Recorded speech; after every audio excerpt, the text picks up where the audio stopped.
Exodus chapter 9. So Jehovah said to Moses, Go into the Pharaoh and say to him, This is what Jehovah, the God of the Hebrews, has said. Send my people away so that they may serve me.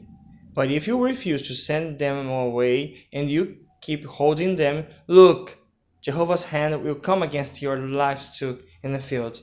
On the horses, the donkeys, the camels, the herd, and the flock, there will be a devastating plague. And Jehovah will certainly make a distinction between the livestock of Israel and the livestock of Egypt, and nothing that belongs to the Israelite will die. Moreover, Jehovah set an appointed time, saying, Tomorrow Jehovah will do this in the land. And Jehovah did this on the very next day. And those sort of livestock of Egypt began to die, but not one of Israel's livestock died. When Pharaoh inquired, Look, not so much as one of Israel's livestock had died. Nevertheless, Pharaoh's heart continued to be unresponsive, and he did not send the people away. Jehovah then said to Moses and Aaron, Fill both of your hands with salt from a kiln, and Moses must throw it into the air in front of Pharaoh, and it will become a fine dust on all the land of Egypt, and it will become festering boils on man and beast in all the land of Egypt. So they took soot from a kiln and stood before Pharaoh, and Moses tossed it into the air, and it became festering boils breaking out on man and beast. The magic practicing priests were unable to stand before Moses because of the boils, for they had developed on the magic practicing priests and on all the Egyptians. But Jehovah allowed Pharaoh's heart to become obstinate, and he did not listen to them, just as Jehovah had told Moses.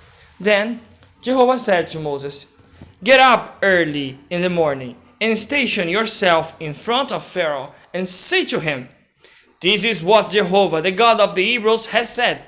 Send my people away, so that they may serve me.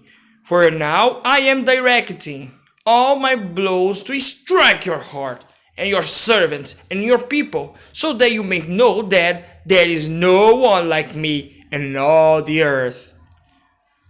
For by now I could have thrust my hand out to strike you and your people with a devastating plague, and you would have been wiped out from the earth. But for this very reason I have kept you in existence, to show you my power and to have my name declared in all the earth. I will still be behaving arrogantly against my people by not sending them away? Here are you cause a very great hail to rain down tomorrow about this time, such as has never occurred in Egypt from the day it was founded until now. Therefore, send word to bring all your livestock and all that yours in the field under shelter. Every man and beast caught in the field and not brought into the house will die when the hail comes down on them. Anyone among Pharaoh's servants who feared Jehovah's words quickly brought his own servants and his livestock into the houses. But whoever did not take Jehovah's word to heart left his servants and his livestock in the field. Jehovah now said to Moses, Stretch out your hand toward the heavens, so that hail may come down on all the land of Egypt, on man and beast, and all the vegetation in the field in the land of Egypt. So Moses stretched out his rod towards the heaven, and Jehovah sent thunder and hail and fire fed down the earth, and Jehovah kept making it rain down hail on the land of Egypt. There was hail, and there was fire flashing in the midst of the hail. It was very heavy. There had never been any like it in the land since Egypt had become a nation. The hail struck everything in the field throughout the land of Egypt, from the man to beast, and it struck down all the vegetation and shattered all the trees of the field. Only in the land of Goshen, where the Israelites were, there was no hail. So Pharaoh sent for Moses and Aaron and said to them, I have sinned this time. Jehovah is righteous, and I and my people are in the wrong. Plead with Jehovah that they may be an end to God's thunder and hail. Then I will be willing to send you away, and I will not stay any longer. So Moses said to him, As soon as I go out of the city, I will spread out my hand before Jehovah. The thunder will stop, and the hail will not continue any longer, so that you may know that the earth belongs to Jehovah. But as for you and your servants, I know already that even then I will not fear. You will not fear Jehovah God.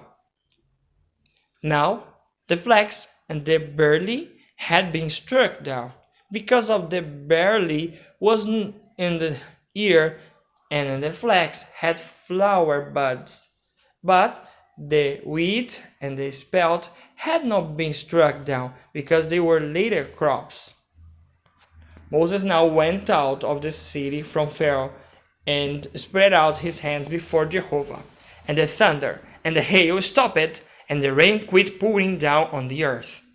When Pharaoh saw that the rain, the hail, and the thunder had stopped, he sinned again and hardened his heart, and he as well as his servant.